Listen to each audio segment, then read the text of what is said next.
mareciria ati no matawara UDA. It is too late. Ni macereretwe. Kaundu ka mbere gitumi kia gwitu twitikire gukora twina kiama kia UDA kiria gitongoretwo ni our party leader President William Samoei Ruto ni undu wa ciara irara bota kwenderia andu ma Kenya ma Kirinyaga county na Kirinyaga ni tusavete enough.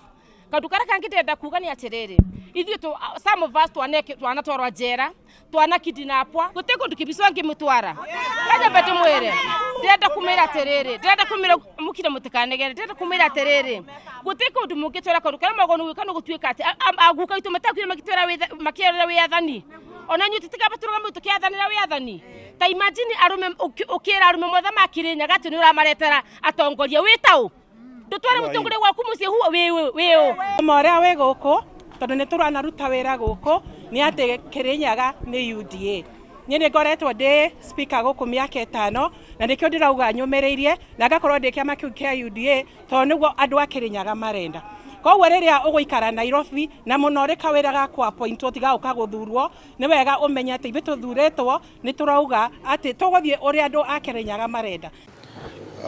Nimesikia jambo lingine la intimidation juu wale watu wako kwa hii mashindano ya kisiasa ni lazima wajielezee saa zile wameanza kupoteza wafuazi wao, na ile njia tumeona siku hizi za karibuni inakuwa convenient kwao ni kusema intimidation inafanywa na Kibicho.